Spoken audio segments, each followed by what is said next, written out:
মেয়েরা, আজকের এই গল্পটা শুধুমাত্র আপনাদের জন্য। আমাদের দৈনন্দিন জীবনের অনেক প্রয়োজনে আমরা বাহিরের মানুষকে বাসায় ডাকি, হয়তো বা ঘরের কোনো জিনিস ঠিক করতে বা ঘরের কোনো কাজ করতে, কিন্তু আপনি যে সময় বাসায় একা, আপনি ওই মানুষটাকে, স্পেশালি সেটা যদি ছেলে হয়, আপনার বাসায় ঢুকাবেন না, যতই আপনার পরিচিত মানুষ হোক। কেন বলছি সেটা আজকের গল্পটা শুনলে বুঝতে পারবেন। আর আজকের গল্পের খুনিটা অলৌকিকভাবে ধরা পড়েছে। টেরাসিটা বাসা নামে একটা মেয়ে, যে জন্মগ্রহণ করেছিল 1929-এ, আর ও জন্মগ্রহণ করেছিল ফিলিপিনে। টেরাসিটা ওর মা বাবার একমাত্র সন্তান ছিল। টেরাসিটা ছিল একজন ইন্টেলিজেন্ট, স্মার্ট মেয়ে। 1970s-এর মিডলে টেরাসিটা আমেরিকায় মুভ করে, আর ও আমেরিকার শিকাগোতে থাকা স্টার্ট করেছিল। টেরাসিটা শিকাগোর একটা ক্লিনিকে রেসপিরেটরি থেরাপিস্ট হিসেবে জব করত। ওর একটা ব্রাইট ফিউচার ছিল, কিন্তু যেই ফিউচার খুবই তাড়াতাড়ি তার থেকে নিয়ে নেওয়া হয়েছে। 1977-এর 21 ফেব্রুয়ারি রাত প্রায় 8:30টার দিকে একটা অ্যাপার্টমেন্ট থেকে দুটো ফ্যামিলি শিকাগোর ফায়ার ডিপার্টমেন্টে কল করেছিল আর বলেছিল ওদের অ্যাপার্টমেন্টে আগুন ধরেছে। ফায়ার ফাইটাররা তাড়াতাড়ি ওই স্পটে আসলো আর বিল্ডিং এর চারপাশে ঘুরে দেখছিল কারো কোনো ক্ষয়ক্ষতি হয়েছে নাকি। আর ওরা দেখেছিল কারো কোনো ক্ষতি হয়নি, কিন্তু একটা পর্যায়ে ওরা ওই অ্যাপার্টমেন্টের 15th ফ্লোরে গিয়েছিল, আর সেই ফ্লোরটা ছিল টেরাসিটা বাসার। ফায়ার ফাইটাররা ওই অ্যাপার্টমেন্টে ঢুকে দেখে টেরাসিটার বডি একটা ম্যাট্রেসের নিচে, আর ওই সময় টেরাসিটার গায়ে কোনো কাপড় চোপড় ছিল না, আর ওই সময় ওর গায়ে আগুন ধরেছিল। তো ফায়ার ফাইটাররা ফরেনসিক অ্যানালাইসিস করে বোঝা গিয়েছে, টেরাসিটার বডি দেখে ফায়ার ফাইটাররা বুঝেছিল ওর গায়ে আগুন ধরানোর আগে ওকে অসংখ্যবার ছুরি দিয়ে আঘাত করা হয়েছিল। এইটা দেখে ফায়ার ফাইটার সাথে সাথে পুলিশকে কল দিয়েছে, কারণ ওরা বুঝেছে কোন একটা ক্রাইম সিন হাইড করার জন্য টেরাসিটার গায়ে কেউ পারপাসলি আগুন দিয়ে দিয়েছিল। এরপর ওই স্পটে ফরেনসিক টিম আসলেও তেমন কোনো এভিডেন্স পায়নি, কারণ সবকিছু আগুনে নষ্ট হয়ে গিয়েছিল। কিন্তু পুলিশ ওই স্পট থেকে টেরাসিটার একটা ডায়েরি পেয়েছে, যে ডায়েরিতে লেখা ছিল সিনেমা টিকিট কিনতে হবে A.S এর জন্য, আর A.S হচ্ছে কোনো একটা মানুষের নামের ইনিশিয়ালস। পুলিশ টেরাসিটার টেলিফোন রেকর্ড চেক করে পেয়েছে টেরাসিটা সেদিন সন্ধ্যায় দুজন মানুষের সাথে কথা বলেছিল। একজনের সাথে সে কথা বলেছিল সন্ধ্যা 7:10-এ, আরেকজনের সাথে টেরাসিটা কথা বলেছিল সন্ধ্যা 7:30-টায়। টেরাসিটার থেকে যে সেকেন্ড কলটা হয়েছিল সেটা প্রায় 20 মিনিটসের জন্য ছিল। তো পুলিশ ধরে নিয়েছে তার মানে টেরাসিটা ওই সময় ফোন রেখে দিতে হয়েছে, কারণ ওই সময় টেরাসিটার বাসায় একজন গেস্ট এসেছিল, আর পুলিশ মনে করছে ওই গেস্টই হচ্ছে টেরাসিটার খুনি। এত কিছু জানার পরও কিন্তু পুলিশ কোনো ক্লু পায়নি কে খুনি হতে পারে। এই কারণে এই কেসটা তাড়াতাড়ি এক জায়গায় আটকে গিয়েছিল।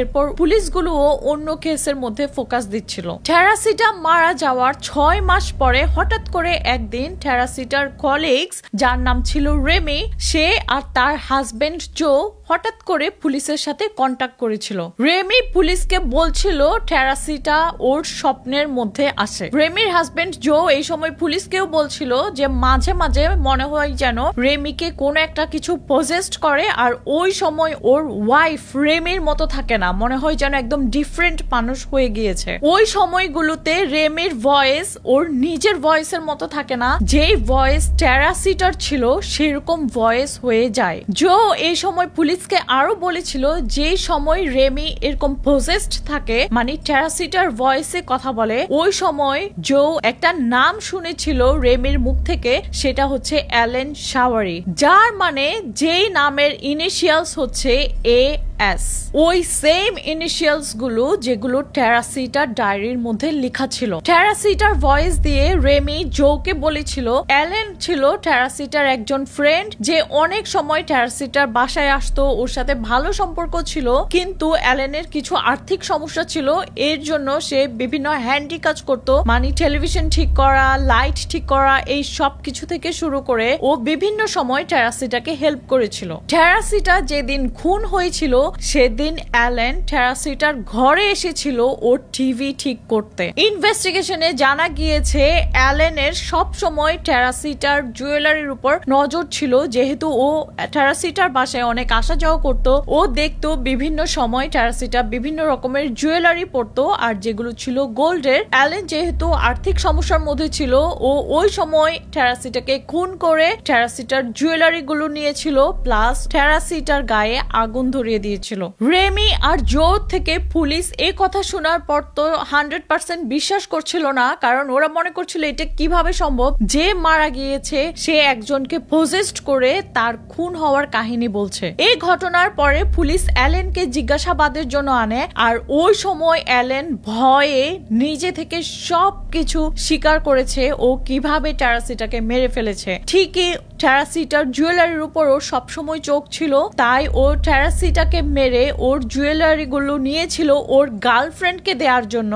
আর ও ক্রাইম সিনকে এমন ভাবে সাজিয়েছে যেন মানুষ মনে করে এখানে আগুন ধরেছিল অ্যাক্সিডেন্টলি। টেরাসিটাকে মেরে ফেলার জন্য পুলিশ সাথে সাথে অ্যালেনকে অ্যারেস্ট করেছে। পরে দেখা গিয়েছে টেরাসিটার কিছু কিছু জুয়েলারি অ্যালেনের গার্লফ্রেন্ডের কাছেও ছিল, আর যেগুলো সে পড়ছিল। টেরাসিটাকে মেরে ফেলার জন্য অ্যালেনের 14 ইয়ার্স প্রিজন হয়েছিল, কিন্তু অ্যালেন মাত্র 5 বছর প্রিজনে সার্ভ করেছিল। এরপর ওকে ফ্রি করে দেয়া হয় কারণ ওর ভালো বিহেভিয়ার ছিল।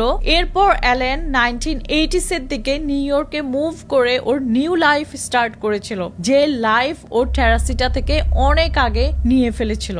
এটাই ছিল আমার আজকের গল্প।